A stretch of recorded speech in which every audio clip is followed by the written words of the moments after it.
জয় শ্রীকৃষ্ণ। রাধে রাধে।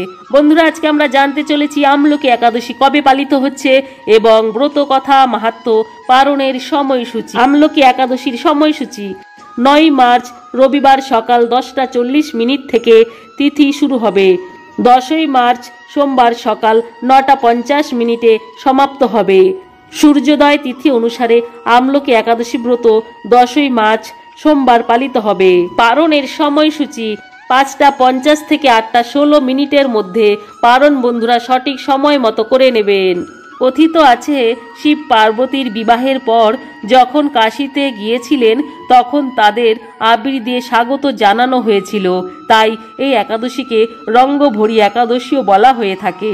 এই আমলকি একাদশীর দিন যদি কোনো ব্যক্তি আমলকি বৃক্ষের স্মরণ করেন তাহলে তিনি গাভী দানের ফল প্রাপ্ত করেন এবং আমলকি বৃক্ষ যদি দর্শন করেন তাহলে দ্বিগুণ ফল গ্রহণ করা হয়, আর যদি আমলকি ফল গ্রহণ করা হয় তাহলে গাভী দানের 3 গুণ ফল প্রাপ্ত হয়।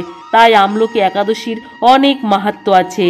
পৃথিবীর প্রাচীনতম বৃক্ষ হলো এই আমলকি বৃক্ষ। তবে বন্ধুরা, এই আমলকি একাদশী পালিত করুন, ভগবান বিষ্ণুর স্মরণ করুন, তাহলে ভগবান বিষ্ণু, মা লক্ষ্মী অতি প্রসন্ন হবে। আমলকি একাদশীর ব্রত কথা, মাহাত্ম্য: যুধিষ্ঠির বললেন, হে কৃষ্ণ, মহাফলদাতা বিজয়া একাদশীর কথা শুনলাম। এখন ফাল্গুন মাসের শুক্লপক্ষের একাদশী যে নামে বিখ্যাত তা বর্ণনা করুন। শ্রীকৃষ্ণ বললেন, হে মহাভাগ যুধিষ্ঠির, মান্দাতার প্রশ্নের উত্তরে মহাত্মা বশিষ্ঠ এই একাদশীর মহিমা কীর্তন করেছিলেন। আপনার কাছে এখন আমি সেই কথা বলছি। এই একাদশীর নাম আমলকি। বিষ্ণুলোক প্রদানকারী রূপে এই একাদশী বিশেষভাবে মহিমান্বিত। একাদশীর দিন আমলকি বৃক্ষের তলে রাত্রি জাগরণ করলে সহস্র গাভী দানের ফল লাভ হয়। হে পাণ্ডুনন্দন, পূর্বে ব্রহ্মার রাত্রিতে দৈনন্দিন প্রলয় উপস্থিত হলে স্থাবর জঙ্গম সহ দেবতা, অসুর ও রাক্ষস সব কিছুর বিনাশ হয়। তখন ভগবান সেই কারণে সমুদ্রে অবস্থান করেন। তার মুখপদ্ম থেকে চন্দ্রবর্ণের এক বিন্দু জল ভূমিতে পড়ে। সেই জলবিন্দু থেকে একটি বিশাল আমলকি বৃক্ষ উৎপন্ন হয়। এই বৃক্ষের স্মরণ মাত্র গোদানের ফল দর্শন হয়। আহারে দ্বিগুণ ফল এবং ফল ভক্ষণে 3 গুণ ফল লাভ হয়। এই বৃক্ষে ব্রহ্মা, বিষ্ণু আর মহেশ্বর সর্বদা অবস্থান করেন। এর প্রতিটি শাখা প্রশাখা ও পাতায় ঋষি, দেবতা ও প্রজাপতিগণ বাস করেন। এই বৃক্ষকে সমস্ত বৃক্ষের আদি বলা হয় এবং তা পরম বৈষ্ণব রূপে বিখ্যাত। অতএব এই শ্রেষ্ঠ ব্রত সকলেরই পালনীয়। এখন এই ব্রতের একটি অদ্ভুত ইতিহাস আপনার কাছে বর্ণনা করছি। প্রাচীনকালে বৈদিশ নামে এক প্রসিদ্ধ নগর ছিল। এই নগরে চৈত্ররথ নামে এক রাজা রাজত্ব করতেন। চন্দ্রবংশীয় পাশবিন্দুক রাজার পুত্ররূপে তিনি জন্মগ্রহণ করেন। তিনি অত্যন্ত শক্তিমান ও ঐশ্বর্যশালী ছিলেন।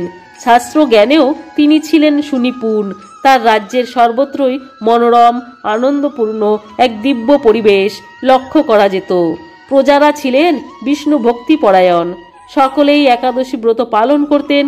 তার রাজ্যে কোনো অভাব অমঙ্গল ছিল না। এইভাবে প্রজাদের নিয়ে রাজা চৈত্ররথ সুখে দিন যাপন করতে লাগলেন। এক সময় ফাল্গুনী শুক্লপক্ষের দ্বাদশী যুক্তা আমলকি একাদশী তিথি সমাগত হওয়ায় রাজ্যের সকলেই এই ব্রত পালনের সংকল্প করলেন। ওই দিন প্রাতঃ স্নানের পর প্রজাদের নিয়ে রাজা ভগবান শ্রী বিষ্ণুর মন্দিরে যান। সেখানে সুবাসিত জলপূর্ণ কলস, ছত্র, বস্ত্র, পাদুকা, পঞ্চরত্ন ইত্যাদি দিয়ে সাজিয়ে স্থাপন করেন। তারপর ধূপ দীপ দিয়ে যত্ন সহকারে মুনি ঋষিদের দ্বারা শ্রী পরশুরাম মূর্তি সমন্বিত আমলকির পূজা করেন। হে পরশুরাম, হে রেণুকার সুখবর্ধক, হে ধাত্রী, হে পাপ বিনাশিনী আমলকি, তোমাকে প্রণাম। আমার অর্ঘা জল গ্রহণ করো। এইভাবে দিনে যথাবিধি পূজা, স্তব, স্তুতি, নিত্য গীত করে রাজা ভক্তি ভরে সেই বিষ্ণু মন্দিরে রাত্রি জাগরণ করতে লাগলেন। এমন সময় দৈবযোগে একটি ব্যাধ সেখানে উপস্থিত হয়।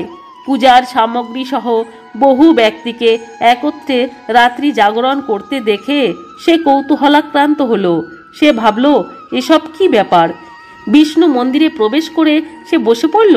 কলসের উপর স্থাপিত বিষ্ণু মূর্তি দর্শন করল। ভগবান বিষ্ণু এবং একাদশীর মাহাত্ম্য সে মনোযোগ দিয়ে শুনল। সারাদিন ওই ব্যাধ কিছুই আহার করেনি। এইভাবে ক্ষুধায় কাতর হয়ে সেখানে সে রাত্রি জাগরণ করল। পরদিন প্রজাসহ রাজা নগরের দিকে যাত্রা করলেন। সেই ব্যাধ তার গৃহে ফিরে গেল। এরপর এক সময় ব্যাধের মৃত্যু হল।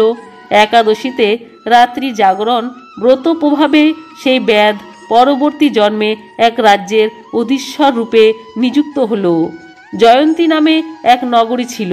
সেখানে বিদুরথ নামে এক রাজা বাস করতেন। ওই ব্যাধ বিদুরথ রাজার মহাবলী পুত্ররূপ জন্মগ্রহণ করেন।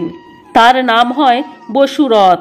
1,00,000 গ্রামের আধিপত্য তিনি লাভ করলেন। তিনি ছিলেন সূর্যের মতো তেজস্বী, চন্দ্রের মতো কান্তিমান ও পৃথিবীর মতো ক্ষমাশীল। বিভিন্ন সদ্গুণে ভূষিত বসুরথ পরম বিষ্ণু ভক্তি পরায়ণ হন। এই মহাদাতা রাজা একবার শিকার করতে গিয়ে পথ ভুলে যান। গভীর জঙ্গলের মধ্যে ক্ষুধায় পীড়িত হয়ে তিনি ক্লান্তিবশত শুয়ে পড়েন। এমন সময় কতগুলি পর্বত নিবাসী ম্লেচ্ছ রাজার কাছে এসে নানাভাবে উৎপীড়ন করতে থাকে। রাজাকে তারা শত্রু মনে করে তারা তাকে হত্যা করতে চেষ্টা করে। পূর্বে এই রাজা আমাদের পিতা, মাতা, পুত্র, পৌত্র সবাইকে মেরে ফেলেছে, আমাদের গৃহ ছাড়া করেছে। এই রকম বলতে বলতে ম্লেচ্ছরা রাজাকে হত্যা করতে উদ্যত হয়। তারা বিভিন্ন অস্ত্র শস্ত্রে তাকে আঘাত করতে থাকে, কিন্তু আশ্চর্যের বিষয় তাদের সকল প্রচেষ্টা ব্যর্থ হয়। রাজার কোনো ক্ষতি তারা করতে পারেনি। তখন রাজার শরীর থেকে নানা অলঙ্কারে বিভূষিতা এক পরমা সুন্দরী স্ত্রী মূর্তি আবির্ভূতা হন। মহাশক্তিধারিণী ওই নারী অল্প সময়ের মধ্যেই সকল পাপী ম্লেচ্ছকে নিধন করল। রাজার নিদ্রা ভঙ্গ হল। এই ভয়ানক হত্যাকাণ্ড দেখে রাজা অত্যন্ত বিস্মিত হলেন। তিনি বলতে লাগলেন, আহা, আমার শত্রুদের হত্যা করে কে আমার প্রাণ রক্ষা করল? এমন কৃপালু কে আছে? আমি তার প্রতি আমার কৃতজ্ঞতা প্রকাশ করছি। এমন সময়ে দৈববাণী হল, ভগবান কেশব ব্যতীত শরণাগতকে রক্ষা করবার আর কে আছে? তিনি শরণাগতের পালক। দৈববাণী শুনে তিনি ভক্তিযুক্ত চিত্তে গৃহে ফিরে এলেন।